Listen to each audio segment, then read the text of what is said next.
Hey guys, इस video में आपका स्वागत है। ये चैनल का नाम है सिनॉप्सिस मशीन, जहाँ पे हम मूवीज़ का सिनॉप्सिस एक्सप्लेनेशन करते हैं हिंदी में। और इस वीडियो में हम एक्सप्लेन करेंगे, मैं आपको एक्सप्लेन करूंगा justice league dark apocalypse war के बारे में, जो डीसी की एक फिनाले मूवी है, डीसी एनिमेटेड यूनिवर्स मूवी की, जो अभी तक की मेरी सबसे फेवरेट मूवी रही है डीसी एनिमेटेड मूवी की। और जैसा नाम वैसा काम, जो उन्होंने टाइटल में डार्क वर्ड यूज़ किया है, आप समझ जाओगे दोस्तों कि क्यों किया है।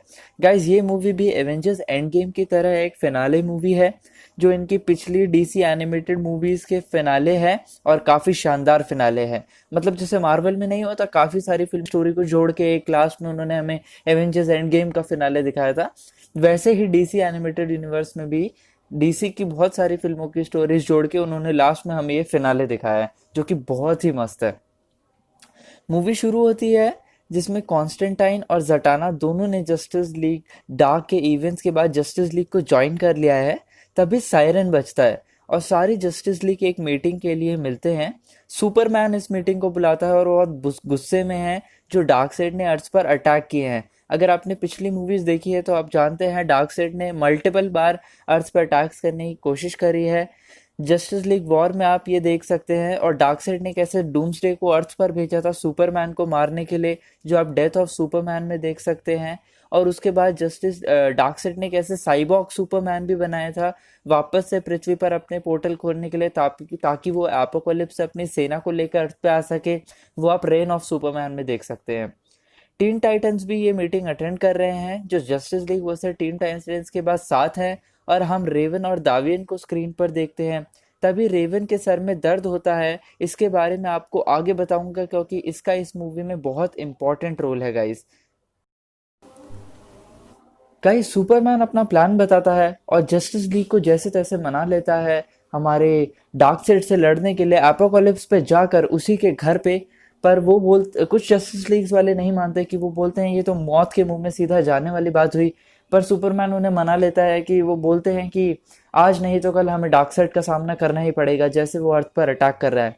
पर तभी एक बहुत बड़ा ट्विस्ट आता है, जब डार्कसाइड ये सारा अटैक प्लान साइबॉर्ग के थ्रू देख रहा होता है, और वो सारे अटैक प्लान को देख लेता है, और वो लीग के लिए अपनी आर्मी रेडी कर लेता है। ये सबसे बड़ा ट्विस्ट था जो मूवी में स्टार्टिंग में आता है। जस्टिस लीग निकल पड़ती है, डार्कसाइड उनका पहले से इंतजार कर रहा होता है, और उसकी आर्मी जस्टिस लीग पर अटैक कर देती है। फिर सीन कट होता है और हम अर्थ को देखते हैं, और अर्थ अब ग्राउंड जीरो वॉर जोन बन चुका है। डार्कसाइड ने अर्थ पर कब्जा कर लिया है। एक क्लब में कॉन्स्टेंटाइन और इत्रिगन देखते हैं। आप इन दोनों कैरेक्टर्स को जानते होंगे अगर आपने जस्टिस लीग वॉर देखी है। अब वो बस पी कर जो भी हुआ है उस गम को भुलाने की कोशिश कर रहे हैं। तभी वहां सुपरमैन और रेवन पहुंच जाते हैं, और कॉन्स्टेंटाइन सुपरमैन पर इतना गुस्सा होता है कि उसके प्लान की वजह से ही आज ये सब हुआ है। और वो खुद से भी नाराज होता है कि वो जटाना को छोड़कर जब लड़ाई हो रही थी भाग गया था। ये देख के दोस्तों मैं भी शॉक हो गया था, क्योंकि अगर आपने जस्टिस लीग वॉर देखी है, सॉरी जस्टिस लीग डार्क देखी है, तो आपको पता होगा कि जटाना और कॉन्स्टेंटाइन एक बहुत ही अच्छे रिलेशनशिप में थे। तो मैं शॉक हो गया जस्ट उसके नेक्स्ट इवेंट्स में, कॉन्स्टेंटाइन ऐसा कैसे कर सकता है। उसके बाद हम देखते हैं वहां पे एक छोटी सी लड़ाई होती है पैराडूम्स के साथ। फिर वो इतना गुस्सा होता है सुपरमैन से हमारा कॉन्स्टेंटाइन, वो उसे पंच मारता है, पर सुपरमैन को नहीं लगती ऑब्वियसली। फिर सुपरमैन बताता है कि आखिर जस्टिस लीग के साथ हुआ क्या। उस अटैक में डार्कसाइड आधी जस्टिस लीग को बड़ी बेरहमी से मार देता है। बाकी बहुत बुरी तरह घायल हो जाते हैं पैराडूम से लड़ते हुए। और कुछ के लिए डार्कसाइड ने बहुत ही खतरनाक प्लान कर रखे होते हैं, जिसमें से एक होता है कि वो सुपरमैन को लिक्विड क्रिप्टोनाइट से इंजेक्ट कर देता है, जिससे सुपरमैन एक तरह से पावरलेस हो जाता है। और वो सुपरमैन को जिंदा छोड़ देता है अर्थ पे, लोगों का मॉरल डाउन करने के लिए, कि जो तुम्हारी एक इकलौती होप है, अब वो भी कुछ नहीं कर सकती तुमको बचाने के लिए। सुपरमैन कॉन्स्टेंटाइन को बोलता है अभी सब कुछ खत्म नहीं हुआ, अभी भी कुछ है, हम लोग बाकी हैं जो डार्कसाइड से जाके लड़ सकते हैं। वो कॉन्स्टेंटाइन को भी जैसे तैसे मना लेता है, और कॉन्स्टेंटाइन को एक डायरेक्शन ढूंढने बोलता है, एक बंदे की लोकेशन ढूंढने बोलता है। कॉन्स्टेंट पूछता है हम जा किसके पास रहे हैं, और ब्रूस नहीं, हमारे सुपरमैन उसे बताता है कि हम ब्रूस के बेटे दामियन वेन के पास जा रहे हैं। वो दामियन के पास पहुंचते हैं, जो हमारे बैटमैन के सन हैं। और वो भी दामियन भी सुपरमैन से बहुत गुस्से में होता है, क्योंकि वो सुपरमैन की वजह से अपने डैड को खो चुका है जो कि बैटमैन है, और अपनी टीन टाइटंस को भी खो दिया है। तभी हमें रेवन की प्रॉब्लम का पता चलता है। अगर आपने justice league versus Teen Titans देखी है, तो उसका विलन जो कि ट्राइगॉन मॉन्स्टर है, वो रेवन के अंदर कैद है और बार बार दामियन वेन को मारने की धमकी देता है, क्योंकि रेवन और दामियन एक दूसरे को पसंद करते हैं। सुपरमैन अब जैसे तैसे दामिन को भी मना लेता है, और सुपरमैन थ्रू आउट टच में रहता है लुइस लेन के साथ। वो लुइस से मिलने पहुंचते हैं, और लुइस अब सुसाइड स्क्वाड के साथ है, और वो सब वापस से मिलकर एक टीम बनाते हैं और अपने प्लान के साथ अपना प्लान बाकी टीम के साथ शेयर करते हैं। प्लान ये होता है कि डार्कसाइड की 3 मशीन्स अर्थ पर होती हैं, अलग अलग लोकेशंस पर, जिनमें वो अर्थ का मैग्मा जो कोर से निकलता है, वो डार्कसाइड अपने बेस एपोकलिप्स पर ट्रांसपोर्ट कर रहा होता है। उनका प्लान होता है कि एपोकलिप्स को डिस्ट्रॉय करने का, पर एपोकलिप्स पर पैराडूम्स है जो पैराडीमन और सुपरमैन का डीएनए से मिलाकर बने और बहुत स्ट्रांग है। तो एपोकलिप्स को डिस्ट्रॉय करने के लिए उन्हें वहां से उन पैराडूम्स को हटाना होगा। इसके लिए वो एपोकलिप्स मशीन को तबाह करना चाहते हैं। इसके लिए वो 2 टीम्स बनाते हैं और 2 टीम्स में हमले करेंगे। जैसे ही पैराडूम एपोकलिप्स से अर्थ आ जाएंगे उन मशीन्स को तबाह होते हुए देखकर, तभी लुइस का एक इन्फॉर्मर उन्हें बता देगा, और उसी वक्त एक टीम पोर्टल खोलकर एपोकलिप्स पहुंचेगी डार्कसाइड के प्लैनेट पर, और एपोकलिप्स को डिस्ट्रॉय करेगी डार्कसाइड से लड़कर। और टीम बोलती है, हम फिर वही करने जा रहे हैं जो हमने पिछली बार करा था, हम वही गलती दोहराने जा रहे हैं, हम मौत के मुंह में जा रहे हैं। तभी लुइस बोलती है, डार्कसाइड वैसे भी अर्थ का मैग्मा ट्रांसपोर्ट कर ही रहा है, तो 2 हफ्तों के अंदर अर्थ का कोर वैसे भी फट जाएगा और अर्थ खत्म हो ही जाएगा, ये हमारा आखिरी चांस है। तो बाकी टीम भी मान जाती है, क्योंकि ये सबका आखिरी चांस होता है जिंदा रहने के लिए और जो बची कुची इंसानियत है उसको बचाने के लिए। एक और बहुत बड़ा ट्विस्ट आता है। डार्कसाइड ने बैटमैन के दिमाग को कंट्रोल कर लिया है और उसे अपना मेन सर्वेंट बना दिया है। जो उसने अर्थ का मैग्मा ट्रांसपोर्ट करने की जिम्मेदारी सौंपी है, वो बैटमैन को ही सौंपी है। अर्थ पर लेक्स लूथर है जो बैटमैन को रिपोर्ट करता है। अगर आपको याद हो तो लेक्स लूथर ने जस्टिस लीग ज्वाइन कर ली थी, बट सिचुएशन के हालात देखते हुए उसने जिंदा रहने के लिए वापस से टीम बदल ली और वो डार्कसाइड की साइड आ गया। आपको एक चीज और बता देता हूँ कि justice league dark apocalypse war में जो लुइस का इन्फॉर्मर होता है, वो लेक्स लूथर ही होता है, और वो उनकी छुपके छुपके मदद कर रहा होता है। अब सुपरमैन और टीम हमला कर देती है टीम्स में, पर बैटमैन सारे पैराडूम्स को अर्थ पर नहीं भेजता। बैटमैन को लगता है अभी कोई जरूरत नहीं है अर्थ पर उनको भेजने की, मशीन्स को अभी तक कोई नुकसान नहीं हुआ है। तभी कॉन्स्टेंटाइन स्वाम्प थिंग की मदद से तीसरे मैग्मा ट्रांसपोर्टर मशीन को डिस्ट्रॉय करवा देता है, और बैटमैन सारे पैराडूम्स अर्थ पर भेज देता है और डार्कसाइड को इन्फॉर्म कर देता है, जो अभी ग्रीन लैंटर्न के प्लैनेट पर पूरी तरह अपना कब्जा कर रहा होता है। डार्कसाइड बोलता है वो उन्हें पकड़ के रखे, डार्कसाइड उन्हें आकर अपनी पर्सनली सजा देगा जब तक वो इन ग्रीन लैंटर्न कॉप्स को खत्म कर रहा है। देखिए, अब बहुत ही बेरहमी से वो ग्रीन लैंटर्न कॉप्स को भी मार देता है।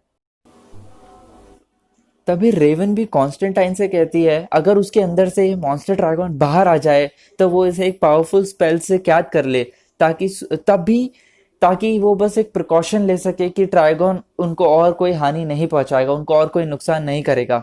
तभी सुपरमैन और टीम भी एपोकलिप्स पर पहुंचते हैं और लुइस और सुसाइड स्क्वाड अर्थ पर पैराडूम्स को रोकने के लिए। जैसे ही सुपरमैन एंड टीम एपोकलिप्स पर पहुंचते हैं, यहाँ तो बस एक सस्पेंस आने हैं दोस्तों, एक के बाद एक ट्विस्ट आना है स्टोरी में। बस आपको पता चलेगा कि पूरी जस्टिस हुआ क्या, पूरी जस्टिस लीग के साथ डार्कसाइड ने करा क्या। जैसे ही सुपरमैन एंड टीम एपोकलिप्स पर पहुंचते हैं, एक सीक्रेट पता चलता है कि वंडर वुमन और बाकी जस्टिस लीग मेंबर्स को भी डार्कसाइड ने ब्रेन कंट्रोल करके उन्हें अपनी रोबोट आर्मी में शामिल कर लिया है, जो सुपरमैन एंड टीम से लड़ते हैं और वो उनको रोकने की कोशिश करते हैं। पर कॉन्स्टेंटाइन जैसे तैसे लासो और ट्रूथ की मदद से वंडर वुमन को याद दिला देता है कि वो कौन है और वो असली में क्या एक हीरो है, ना कि विलन। और फिर वंडर वुमन उनकी मदद करती है और बाकी कंट्रोल जस्टिस लीग को रोकती है।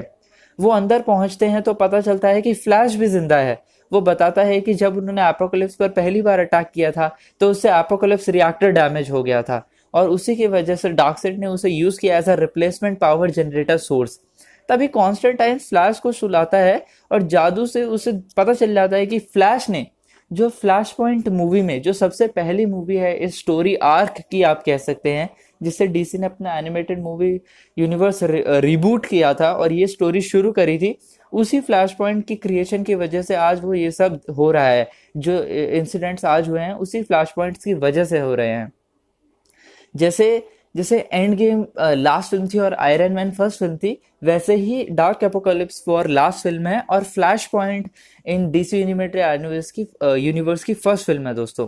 और इसके बाद हम साइबॉर्ग को भी देखते हैं, वो भी जिंदा है, जिसमें हमें पता चलता है बस उसके अब कुछ टुकड़े ही बचे हैं और डार्कसाइड ने उसे बस अपने सिस्टम से फुल्ली इंटीग्रेट कर दिया है, तो साइबॉर्ग उसमें से अब नहीं निकल सकता और डार्कसाइड के कंट्रोल में है। कॉन्स्टेंटाइन जैसे तैसे उसे भी अपने मैजिक स्पेल से ठीक कर देता है और उस इससे बाकी की जो कंट्रोल जस्टिस लीग होती है, जो साइबॉर्ग के थ्रू ही कंट्रोल कर रहा होता है डार्कसाइड, वो भी कंट्रोल से छूट जाती है। अब बैटमैन और डार्कसाइड दोनों आ चुके हैं। बैटमैन और दामिन के बीच में लड़ाई होती है और डार्कसाइड बैटमैन को ऑर्डर देता है कि वो दामिन को मार दे। तभी बैटमैन को अपने पेरेंट्स का मर्डर इंसिडेंट याद आ जाता है और क्योंकि बैटमैन मेंटली बहुत स्ट्रांग है, वो इसकी बहुत बड़ी खूबी है, वो डार्कसाइड के कंट्रोल से छूट जाता है और दामियन को नहीं मारता, बल्कि घूमकर डार्कसाइड की आंख पर एक वार करता है, जिससे डार्कसाइड की आंख घायल हो जाती है और डार्कसाइड को बहुत गुस्सा आ जाता है और वो अपनी आई बीम से बैटमैन पर हमला करता है और तभी दामियन सामने आ जाता है, जिससे वो भी मर जाता है।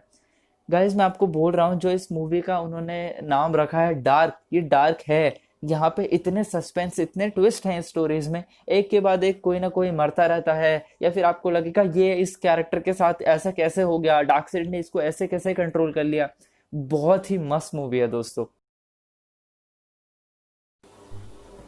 और जैसे ही दामियन मरता है, रेवन दामियन को पसंद कर देती है और रेवन को बहुत बड़ा शौक लगता है और गुस्सा भी आता है और उसी पल में ट्राइगॉन आजाद हो जाता है और वो बाहर आ जाता है। और जैसा कि रेवन ने कॉन्स्टेंटाइन को कहा था, कॉन्स्टेंटाइन अपने मैजिक स्पेल से ट्राइगॉन को कंट्रोल करने की कोशिश करता है, पर ट्राइगॉन के पास कुछ और ही प्लान होता है। वो सुपरमैन की बॉडी को कंट्रोल करता है और कॉन्स्टेंटाइन को भी गला दबा के मार देता है। अब ट्राइगन और डार्कसाइड के बीच में लड़ाई होती है और दूसरी तरफ जो टीम अर्थ पर पैराडूम से लड़ रही है वो भी मरती जा रही है एक एक करके। लुइस बैटमैन को बोलती है कि वो सुपरमैन को उसका बस एक ये आखिरी मैसेज दिखाए और मैसेज में लुइस सुपरमैन से बात करना चाहती है। और जैसे ही सुपरमैन के अंदर ट्राइगन कंट्रोल्ड होता है, साइबॉर्ग की मदद से बैटमैन वो मैसेज डिस्प्ले करता है और मैसेज के चलते चलते एक एक्सप्लोजन होता है जिसमें लुइस भी मर जाती है और सुपरमैन भी स्नैप कर जाता है, जिससे ट्राइगन और सुपरमैन अलग हो जाते हैं। और उस जैसे ही वो अलग होते हैं, डार्कसाइड ट्राइगन को बंद कर देता है। अब सुपरमैन बहुत गुस्से में है और अब बस वो डार्कसाइड को मारना चाहता है, जिसकी वजह से उसने अपना सब कुछ खो दिया।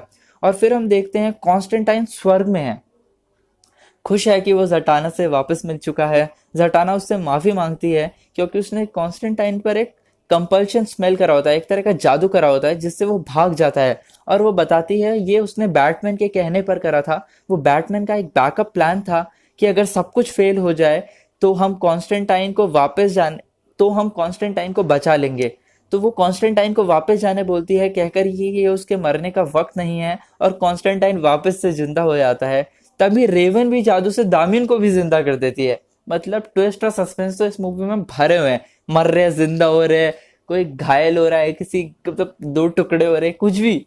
मतलब it's a great movie. Cyborg फिर प्लान बताता है। वो बोलता है जो पोर्टल खोल सकता है जिससे जस्टिस लीग अर्थ पर वापस जा सकती है और वो पैराडूम्स को एपोकोलिप्स जो डार्कसाइड का प्लैनेट है वहां पर वापस ले आएगा। और फिर वो एपोकोलिप्स को नो डेस्टिनेशन में ट्रांसपोर्ट कर देगा, मतलब कहीं किसी भी विदाउट एड्रेस के पोर्ट कर देगा, जिससे वो एक तरह से ट्रैप्ड रहेंगे उसी के अंदर हमेशा के लिए। अब बस एक प्रॉब्लम ये है कि डार्कसाइड और पैराडूम्स को हमेशा के लिए ट्रैप करने के लिए उसने डार्कसाइड को एक साइड में लेना होगा, पर डार्कसाइड तो अभी सुपरमैन से लड़ रहा है और वो सुपरमैन को छोड़ के नहीं जा सकते। तभी कॉन्स्टेंटाइन को एक आइडिया आता है। वो रेवन की तरफ देखता है और रेवन बोलते है तुम भी वही सोच रहे हो जो मैं सोच रही हूँ। और वो अपने दो सबसे बड़े विलन को एक ही तीर से मारने का प्लान बनाते हैं। वो ट्राइगॉन को रिलीज कर देता है। अब ट्राइगॉन डार्कसाइड से लड़ने जाता है और सुपरमैन वापस आ जाता है और सब लोग, पोर्टल खुलता है, साइबॉर्ग बोलता है तुम सब लोग जाओ, मेरे को यहीं रुकना पड़ेगा, मैं इसको छोड़ के नहीं आ सकता, और अगर मैं आ गया तो मैं ये पोर्टल्स नहीं खोल सकता और मैं इनको हमेशा के लिए ट्रैप नहीं कर सकता। सब लोग पोर्टल से वापस चले आते हैं और साइबॉर्ग हमारे अपनी कुर्बानी दे देते हैं ताकि वो इन दो बड़े मॉन्स्टर्स को ट्रैप कर सके। और अब हम देखते हैं सब अर्थ पर वापस आ चुके हैं और हम देखते हैं अर्थ पर अब बहुत सारी जानें चले गई, बहुत कम इंसानियत बची है। जस्टिस लीग भी बड़ी अधमरी हालत में है, आप कैरेक्टर्स को देखेंगे सब अधमरी हालत में है, ठीक है। कोई मतलब कोई भी किसी अच्छी हालत में नहीं है। तभी कॉन्स्टेंटाइन फ्लैश को वापस से टाइम में ट्रैवल करने के लिए बोलता है। पर फ्लैश की अगर आपको स्टोरी पता है, आपको पता है फ्लैश जितनी बार टाइम ट्रैवल करेगा फ्लैश सारा टाइमलाइन बदल जाता है। तो फ्लैश बोलता है मुझे नहीं लगता, मुझे वापस से करना चाहिए। तभी कॉन्स्टेंटाइन उसे बोलता है देखो हमारे आसपास, अब तुम जब टाइम ट्रैवल करोगे तो बदलेगा, पर जो भी बदलेगा हमारी जो अभी की असलियत है वो इससे तो अच्छा ही होगा। तभी फ्लैश सोचता है कि कॉन्स्टेंटाइन सही कह रहा है, और वो दौड़ पड़ता है। और इसके बाद एक बहुत जोर की एनर्जी बीम हमें दिखाई देती है और मूवी खत्म हो जाती है। एंडिंग ओपन है, क्या पता फ्लैश ने टाइम ट्रैवल करा हो, क्या पता उसने कुछ भी चेंज ना करा हो। बट गाइज ये मेरी डीसी एनिमेटेड यूनिवर्स की सबसे फेवरेट मूवी थी। और अगर ये मूवी लाइव एक्शन में बनती ना, तो बॉस मतलब एवेंजर्स एंड गेम भी इस मूवी के आगे कुछ नहीं है गाइज। जरूर देखें। और बाकी की जो डीसी एनिमेटेड मूवीज है उनको एक्सप्लेन करने के लिए भी मैं अलग अलग वीडियोस बनाऊंगा, और एक टाइमलाइन वीडियो भी बनाऊंगा जिसमें मैं आपको बताऊंगा कि किस ऑर्डर में जस्टिस लीग और डीसी एनिमेटेड यूनिवर्स ने ये स्टोरीज को बिल्ड करा है, जैसे मार्वल ने करा था। और thank you guys for watching. अगर आपको ये वीडियो अच्छा लगा तो लाइक और सब्सक्राइब जरूर करें, बुरा लगा तो डिसलाइक भी कर सकते हैं, फीडबैक दे दीजिएगा। Thank you guys.